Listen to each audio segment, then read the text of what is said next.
Good evening. This is the City Gate, where we man the city 24/7 and allow you a sneak preview every Monday evening from 8 p.m. to 9 p.m. Today, we are talking about love. And you know what? We are always 4 on this show. But today, 50% of the men who sit on this show feared today's topic. And they unceremoniously disappeared. And therefore, tonight, you have myself, Bernard Warui, your mentor, your author, and your pastor. And joining me is the undisputed Willie Kinyash. Dear who you? Dr. Love. Dr. Love. Do men fear love?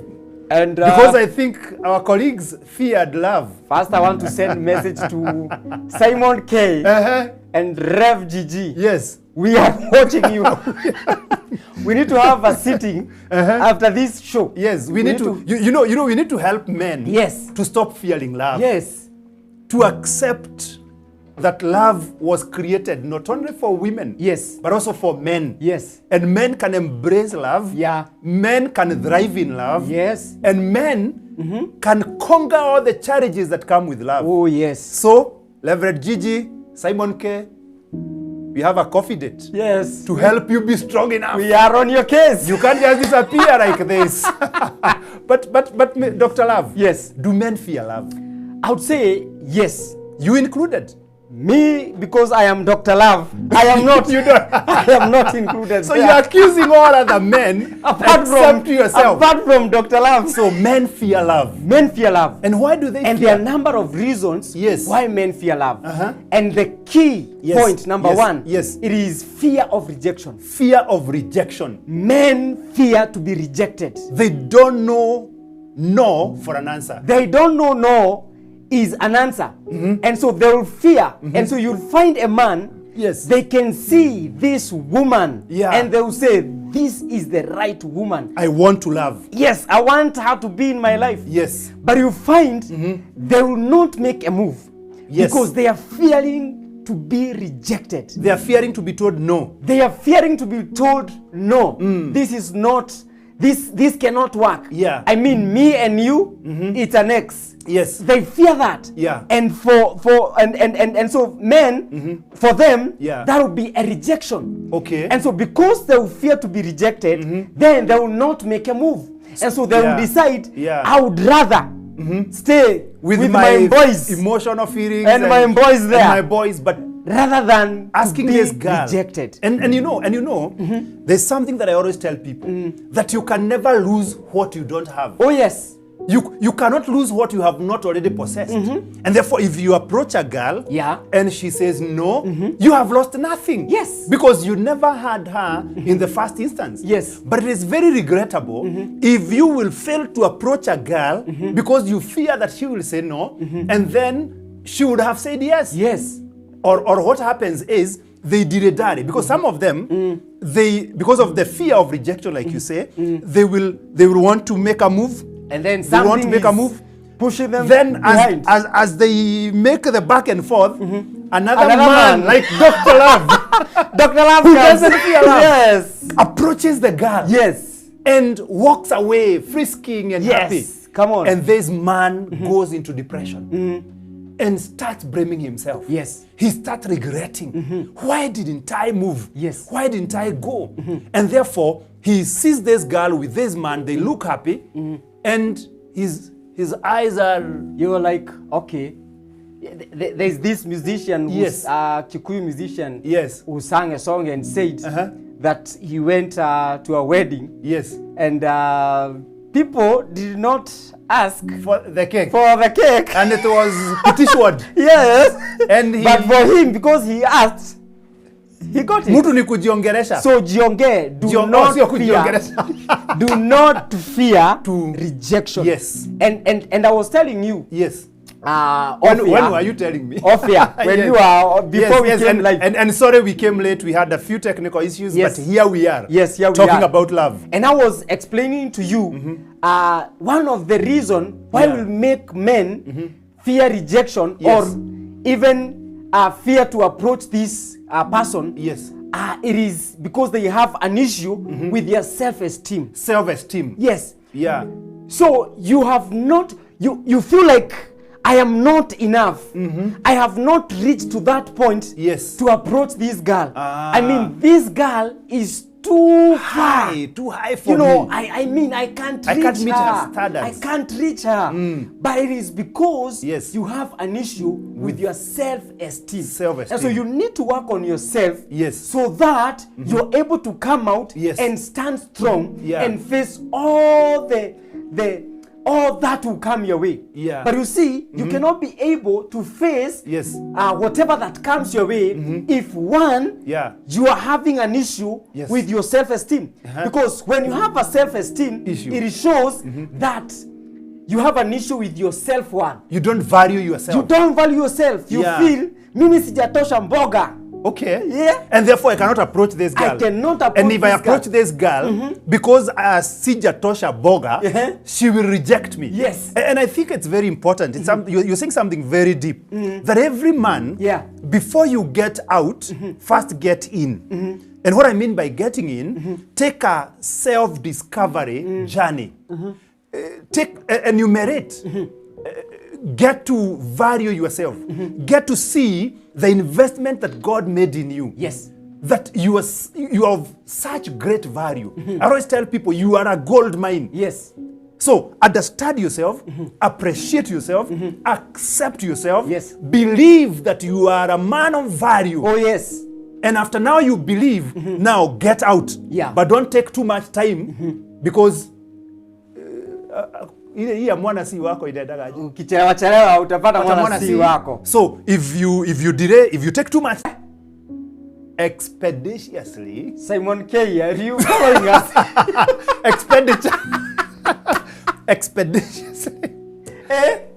Enumerate the value that God invested in you. Yes. And believe that you are a man of value. Very true. And there is no woman, no matter what level of education they have, no matter how much money they have, no matter how beautiful you think they are, there is no woman that you cannot approach. And let me say this. Yes. When we talk about self-esteem, I want us to look at it in 3 views. Yes. And number 1, it is how you view yourself.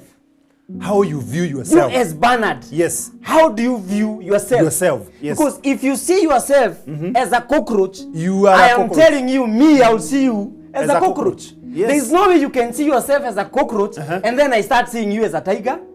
Okay. So how do you view yourself? So the way people see you is the way you see yourself. Yes. So if people think you are valueless, you are the one who presented yourself to them. You have portrayed that picture to them. Wow. You have portrayed to them, I am valueless. And therefore receive me as valueless. As I am. Receive me as I am. And so number 1, how do you view yourself? Wow. When you wake up in the morning and stand in front of that mirror, what do you see? Men should stand in front of a mirror. Yes. You know, most men don't even have mirrors in their houses. My goodness, it's sad. You know, they don't have mirrors. There's a meme that I was doing some rounds. A meme. Meme. And it was saying that if you are a man and you stand in front of a mirror, happy Women's Day. By the way, most men don't have mirrors. Yes, but we need to start exercising this. So that even if it's in your car, tilt that. Jiangalie vizuri. And ask yourself, when I look at this mirror, who am I? What do I see? What do I see? Do I see a fool? Do I see a person that cannot be accepted by girls out there? Do I see a man who cannot make it in this life? And so it is up to you. What do you It is your see? responsibility. It is you. What do you see? Whether you will be accepted or rejected is a matter of who you think and see yourself as. You. It is up to you. And even if you're rejected and you have already valued yourself, it doesn't affect you. You'll move on. Because you believe you are You'll valued. go to the next woman. She says no, and you think she has not messed me up. Yes. She has just made me she has given me an easy job. Yes. By reducing the number of girls that I can choose out and of course we are doing this prayerfully. Yes. So we are not we are not approaching any. We are prayerfully doing this. Doing it prayerfully. And I always think that even the way we bring up our boys has an impact on them being able to accept no for an answer. Yes. Because and I can give you an example that there are times when my son will tell me, so we are driving like yesterday I had taken him to the barber shop and we are driving and he tells me, Daddy, I want mutura. There sometimes I'll say yes. Yeah. I get there and buy him the mutura. There sometimes he'll say I want mutura and I'll say no. No. Not because I have a reason to say no, but because I want to teach him that in life there are times when you'll get an answer no, and there are times you'll get an answer yes. When I say no, I don't mean I hate you as a father. Because yesterday I'm the one who said yes. Today I'm the one who have said no. And therefore when you go out there and some people say no and some others say yes, it does not mean they hate you. Yeah. It does not mean they don't love you. Yeah. It does not mean that they think you're useless. It does not mean that they don't see any value in you. It is just that no is a valid answer. And so you need to understand and know this. And I want to speak to all men out there. Yes. Every morning when you wake up, before you do anything, stand in front of a mirror and speak to yourself. Yeah. The moment you start speaking to yourself and you start speaking positive things, I'm telling you, you cannot fear any rejection. You will not fear. You will any love rejection. And so that is number one. Number one makes people fear. And view number two. How people view us. So we men fear how people view us. Now, and this is something that has killed many people. And men in particular. Men. Yes. This is something that has made many men even to stop pursuing their goals. Because they fear because of what people are saying out there. Yes. And so you should not allow people to dictate who you are. You should not allow people dictate. Allow men or women or children or leaders to dictate who you are. It is only you yourself who can dictate who you are. So the responsibility is going back to the man. Yes. So they'll fear to love because they are fearing what other people think of themselves. And now, when you are growing up, when you are in primary school, there are some words that were spoken to us by our teachers. Okay. And our teachers called us names. And they said, you cannot make it in life. You are useless. You are useless. You are stupid. You are nothing. In fact, I've talked to someone a few moments, days back, and this person was telling me that they think they are stupid. Because one time when they were in school, a teacher said that they were stupid. And they would look me in the eye and ask, do you think I'm stupid? You see? So what we fear. What people say about us. And so you want to approach this woman and you're fearing what will this and this, so and so say about this. Or about me loving this woman. So you're saying it's my responsibility? It is your responsibility. If I decide to love woman X, it doesn't matter how she looks. It doesn't matter the size of her body. Yes. It's my decision. Yes. I don't need to be concerned about what anybody else thinks about it. And you see, even as you talk about that, you'll find that there are a number of things when you're talking about fearing what people will say. You'll find that some people, they will start worrying because of their skin color. They are too dark. They're too dark. And some people will call them charcoal. Ni kama walisahaulika jiko ikawaka zaidi ya muda. Some of them are too short. Shorter, someone who is shorter than me. And so people out there, they call you Zakayo.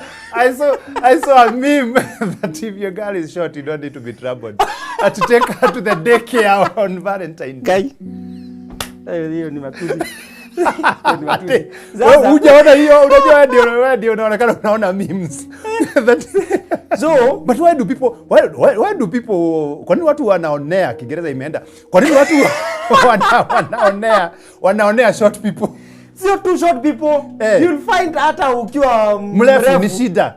Someone will come and say this is not just all man. He is wrong. So when we give undue attention to what people think about us, yes, then we end up losing, yes, and not being able to love, yes, or loving the wrong people. Yes. Because I love this girl, but I'm fearing even what my brother, my sister, my mother, my father will say. And so this girl that I love, I fail to approach her, I fail to love her, but when I come across a girl, I really don't love her, but she seems to be fitting. Let me give you a story. Give me a story. In yangu, real life.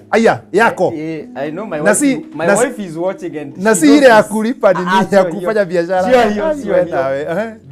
There was, you know, they say before now you get the right person. Yes. Of course umepitia mahali kwingi. Hata ni mmoja wao. At some point, at some point I was dating a appointee. You are doing what? I was dating a appointee. Why were you dating? Yes, this is a half caste, or do you used to call them half caste? Ni kama mzungu, si mzungu, si muhidi, and so there are some people who told me, yes, my guy, yeah, huyu ukioa ujue sio wako peke yako. And so I started fearing that. And so this is a woman I love. Yes. But now there are some words that have been spoken that are making you now not to make a move. And I start thinking, okay. And it happens a lot. Yes. And I can give you even my own example. Yeah, and I know my wife is watching. Lakini sasa hii ni yake. That when we were preparing to wed, people would tell her that why are you marrying a graduate? If you marry a graduate, one day he will have to leave you. You see? Of course, she has now advanced her education. But then she was being told, don't marry a graduate. And it would have been possible for her to leave me. Yeah. Because so men are failing to love. Yes. Some men are lonely this month of love that is coming. Yeah. Simply because they feared what people will say. As you enjoy dinner at Verona Hotel. Verona Hotel. On the 12th of February, because we are having a great dinner. It's called Couples Will Dinner. Yes. We'll be gathering at Verona Hotel. That is in Spa Mall. Yes. From 6 till late. Till late? Yes, till late. Unakuja na mtu wako. The following day ni Saturday wewe. Sisi ni wachungaji. Sisi tutaamka na twende kanisani. After Verona? Yeah. Aweza kuwa na kitu ina. Yes, and we have a great speaker. Twatwa. Pastor Susan Munene. Dawa. Of course, there's no way we can go for a dinner and we don't talk about. We don't talk about dawa. No way. And you are sure people will go to church on Sunday. You know, sometimes you can become too ambitious, and it's good to moderate your ambition. If you take people for a dinner until late, and then speak to them about dawa, please. On Sunday, expecting them in church is expecting too much from them. So what are you saying? What I'm simply saying is that as long as you've set the dinner on a Saturday evening, expect some chairs to be empty on Sunday. Let's see if there are people who are watching us here. And Kevin Jema is saying that men feared love and you can never lose what you don't have. That's great. Maggie Joy Blessing, Kwan Leo, where are the other culprits? Maggie Joy Blessing, they feared love because you're saying some men really fear love, and so they just unceremoniously disappeared. And inaitagwa missing in action Mia. Kiingereza leo ni noma kabisa. Stephen Mureithi, lakini tunakiongea. Jema anasema correct. People see you through your lenses. Very, very true. It's up to you to work on your self-esteem. That is coming from Willie Kinyash, the Dr. Love. Paul Nganga is liking the deliberations. Daycare 10. Hata Mary Bernard anauliza daycare 10. Lakini Mary Bernard sinajua si mfupi. And Jema is saying someone said a man with a very beautiful woman is like a farmer owning a mango tree on the wayside. Hizi vitu anasemaga sio mzuri. No, that is not true. Yes. Dr. Love, during this month of love, before we go to yes. Tulisema tatu. Tumesema mbili. Tumesema wanaogopa rejection. And so they are we are under looking rejection, tumeongea yes, juu ya self-esteem. Self-esteem. Na And we are tumeongea looking juu ya at what people will think about what them. you view, you Yes, yourself, yes, how you yes. view yourself, how people view you.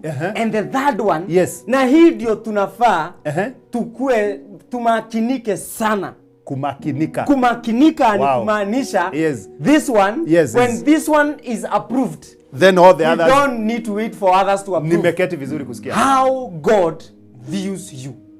Understanding how God views me. And God views you according to his word. He says, you are fearfully and wonderfully made. He says that you are precious in my eyes. Yes. You are my beloved. And he continued and says, I am created in his own image and likeness. And you are a royal priesthood. So you are a priest that combines kingly attributes. So when God in heaven looks at me, he sees himself. And you know what it is before or after fearfully and wonderfully made? It is that my frame, that means the size of my ears, the size of my shoulders, the size of my hands, the size of my fingers, was evident before him. Was evident before he created me. So, you don't have any mistake. I always say, even if you have 4 fingers. In fact, I've written in one of my books, one nugget says that God never forgot anything when he created you. Come on. And that is the other day, I was preaching and I said, it's good to quote yourself if nobody is quoting you. That God was conscious when he created you. Dari na matorotoro. He was conscious. Alikuwa sober. Akaona this should be the size of your ear. You know, when I was in high school, nowadays I've added some flesh. When I was in high school, I had a small head and big ears. And they would call me Kisikio. Kisikio. Oh, but I thank God that my self-esteem was at another level.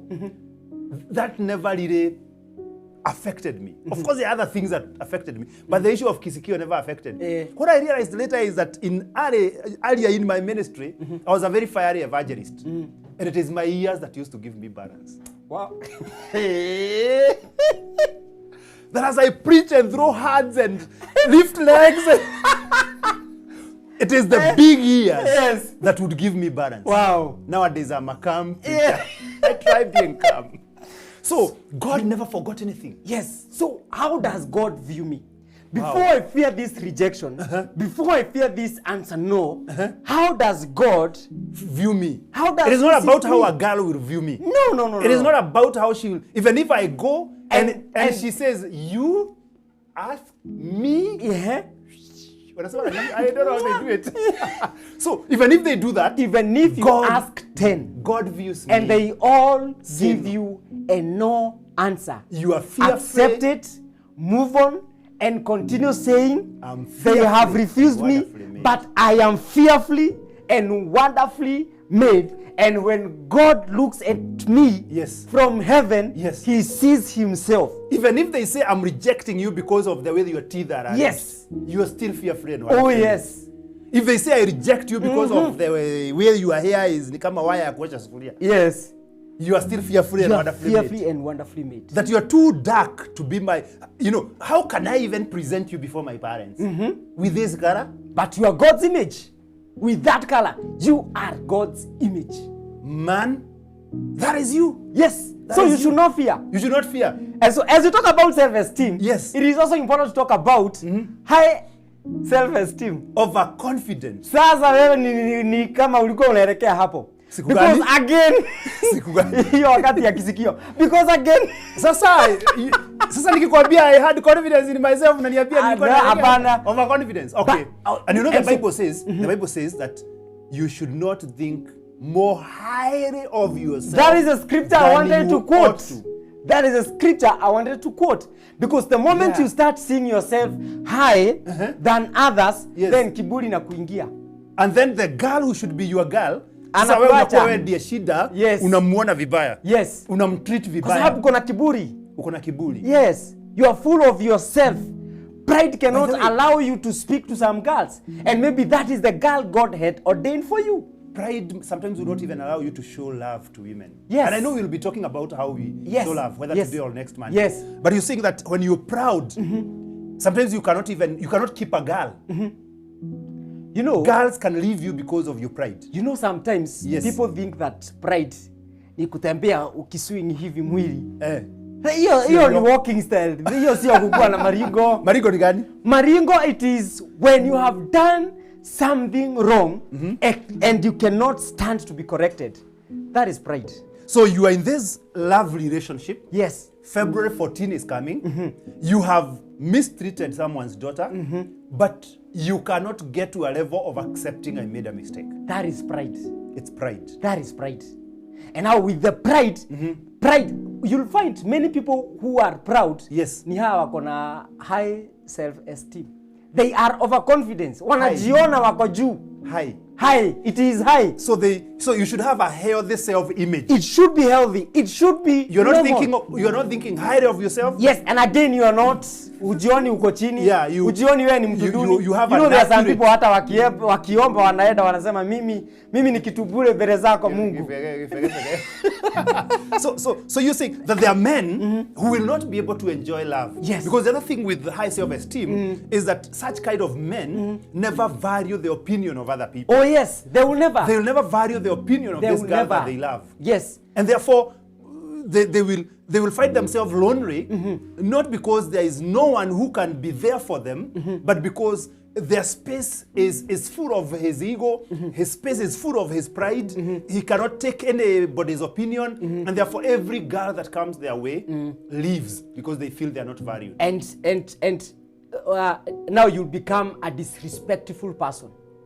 Pride also brings about disrespect. I mean, if you cannot value my opinion, yes, then you cannot respect me. Yeah. Because I need to be given a chance and air my opinion. And then maybe you can come, you can have a sitting, and you can explain to me, by the way, sweetheart, I don't think this and so is right, this and this is right.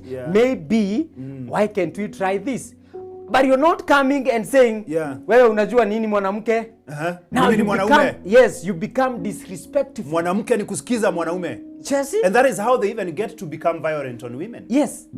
I think almost all men who are violent, either who abuse women either physically or emotionally, they are driven by pride. Yes. That how can you answer me?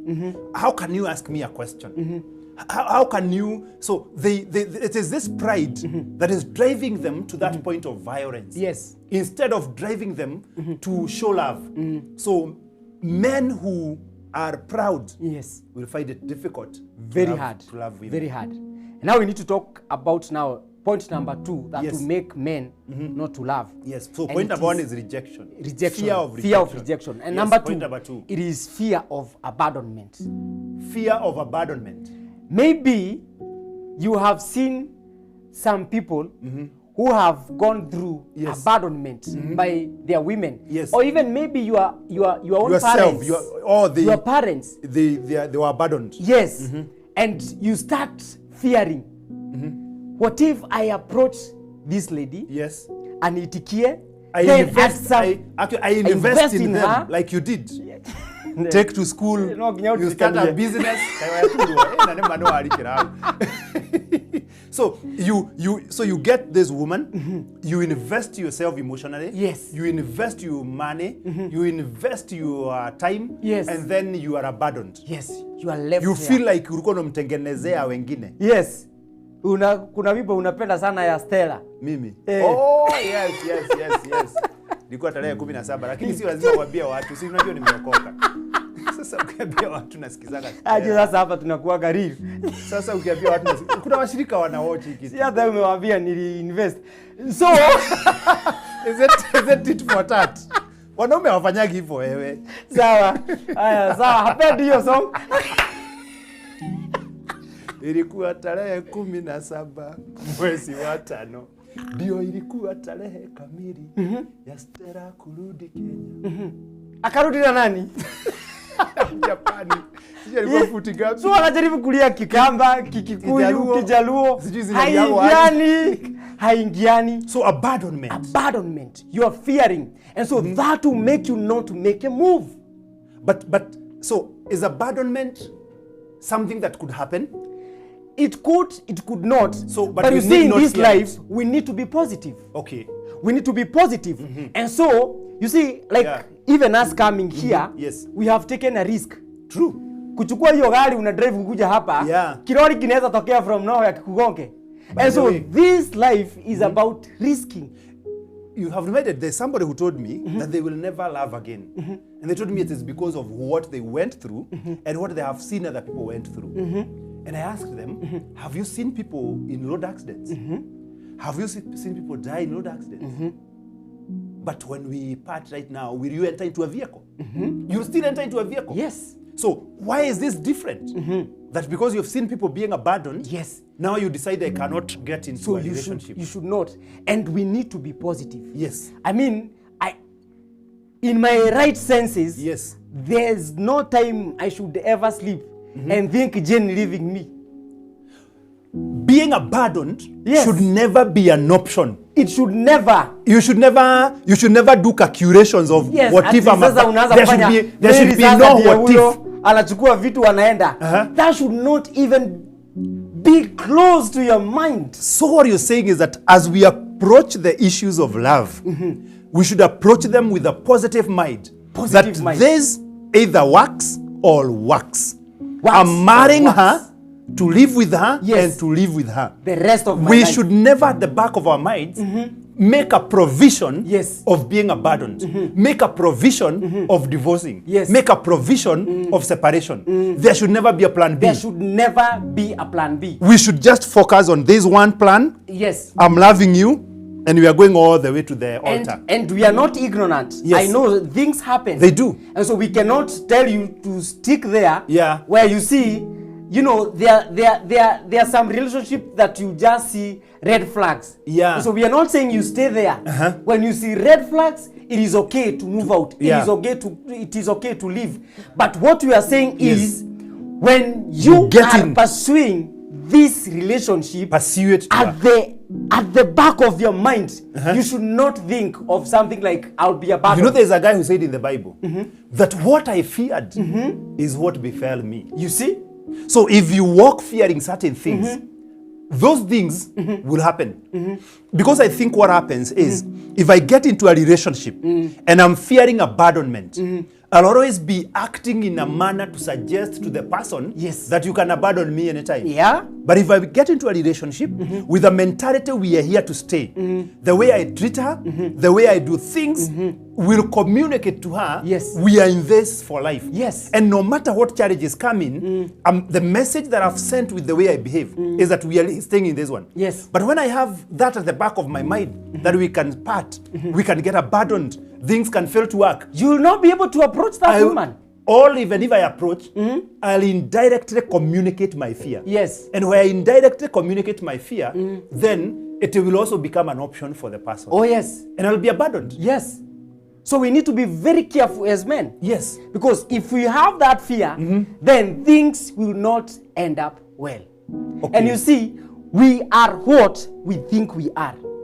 The point today and the message today is, take responsible. Yes, as take a responsibility man, of your as life. a man. It is about you. It is about you. It is. God has given you brains. God has given you all that you require. I heard Joe Wisdom saying that God will never think on your behalf. He cannot. He gave that is you why he has brains. given you brains. He gave you brains. Yes. Use those brains. Yes. Put them into work. And the first place to use your brains is to consider yourself. Yes. A man who is worthy of love. Come on. And worthy of love that lasts. That there is no reason why anybody should abandon me. Yes. Because I am a man who is, of course, you don't think so highly of yourself, but you believe I'm a man who can be loved. Yes. And a woman can stick with me. And it doesn't matter, because when you talk about abandonment, there is this fear where men have that if my woman starts working, if my woman goes and adds another degree, if I buy my woman a car and she goes out there, so they now oppress women. Yes. They now put them down. They lock them in the house. They prevent their advancement in the career because they are fearing abandonment. And let me tell you, there are many women out there who are in the house. They are housewives. Yes. But there's a lot of potential in them. But now, Yes. that potential cannot be used because there is a man somewhere An who is insecure man. fearing abandonment, and so they want to oppress this woman. A very insecure man. Yes. There's a lady out there Yes. who could be an author, but she cannot write that book. Because the husband thinks, Yes. if she writes this book, gets prominent, You see? she will leave me. Yes. And so we fail now to show our women love. Yes. Because I think one way of showing our women love is by supporting them in whatever they do. Yes. Is ensuring that they grow to the best version of themselves. But now, because we fear abandonment, we are now sabotaging the process of growth Oh, yes. that our women should be going through. And you see, you're even messing up with God. Because when God, when God created all of us, Yes. he had a purpose. For each and every one of us. So he had a purpose for this woman. Yes. And so you are messing up with God's purpose. Wow. God did not create this woman to stay in the house. Okay. Yeah. There is something God has deposited in her. That she can But you, give to the world. with all your insecurities, you make her not to prosper. You make her not to come out and become that which God created her to be. And you know, I've always said that marriage is a partnership with God to make your spouse the best version of themselves. Yes. To get them to heaven better than when you met them. And therefore, if you're doing anything that is sabotaging that process, you are correctly saying it. You're messing up with God's plan for that person. Yes. And you'll be accountable to God. Yes. When And that is all of sad. us, we came. And it is insecurity. It is insecurity. You are fearing abandonment. You're fearing abandonment. That if she goes and has a nice job, she has advanced in her career, she will see another man and leave me. But it goes back to, you don't think you are worthy. Yes. You don't have self-esteem. And not only men who are married, Yes. but even young men who are in colleges. Yes. And you'll find this lady is pursuing something, I mean, anafanya engineering. Yes. And so you start fearing. You're thinking, I mean, anachukua kosi ya wanaume. Mimi nafanya catering. Mimi nafanya catering. Mimi nafanya catering na anafanya engineering. So unaona akifika kumaliza hii engineering atani abandon. Yes. So you refuse to and so approach. you say I will not love. Wacha nipende Mungu. So unasema wanaume wasiogope. Msiogope. Usiogope. Usiogope. Mwanamke hata kama amefanya engineering na wewe you are created in the image of God. Yes. You are fearfully and wonderfully made. Yes. She will stick with you. Yes. The caterer. And let me tell you. Yes. When you stand as a man, you man up and you show direction to this woman. The biggest thing women are looking for from men, it is someone with direction. Leadership.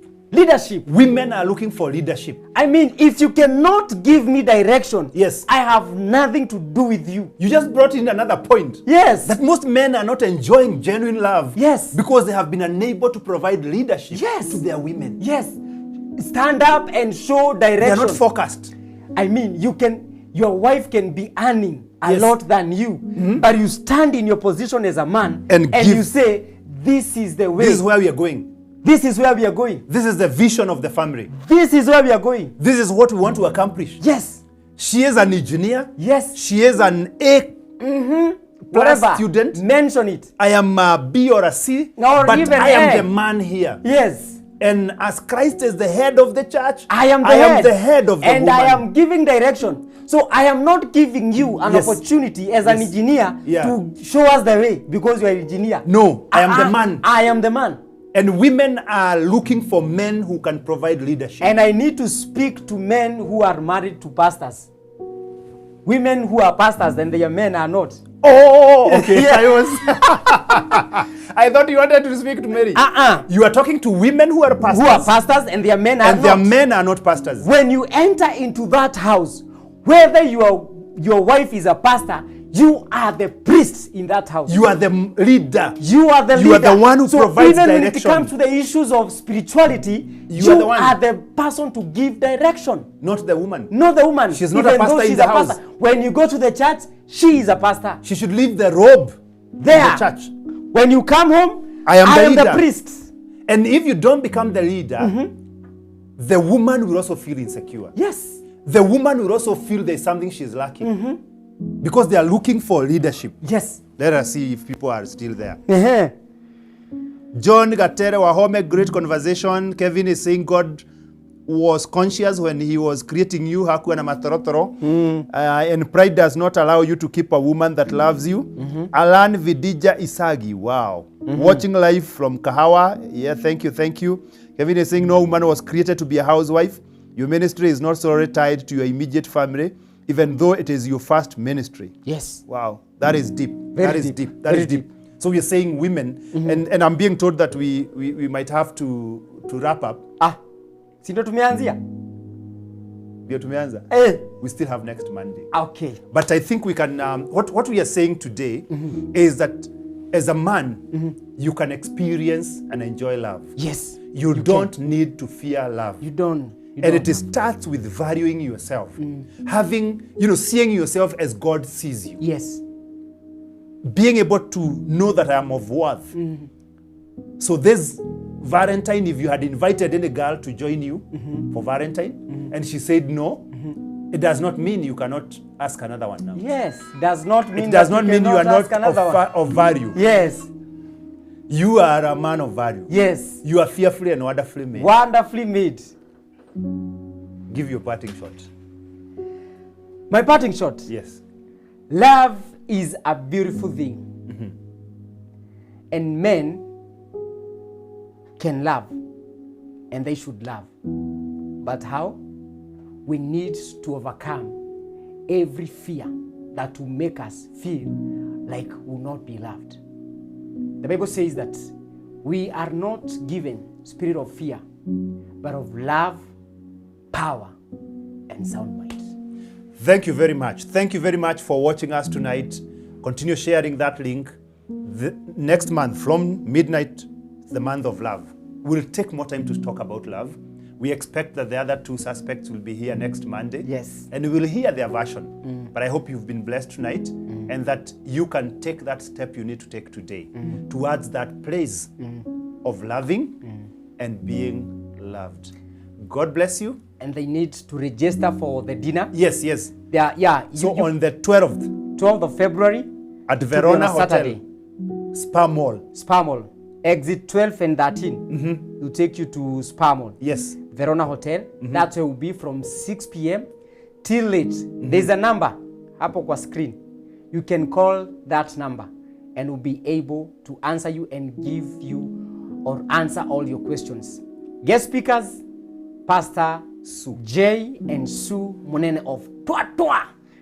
And MC will be the Musonyes. If you watch Couplesville, you must have seen the Musonyes. Yeah. They will be the MCs of the day. And Rosemary Njagi will be there. She has done nice love song. Naitwa Nakupenda. She'll be there with the husband. And great things will be there. Of course, Dr. Love and Mrs. Dr. Love, we will be there. Yes, how can we miss that? So call that number and charges, it's 3,000 per couple. Imagine 3,000 chakula, maji, soda na maua ya bibi yako. 3,000. Ni wapi kwingine unaweza pata such an offer?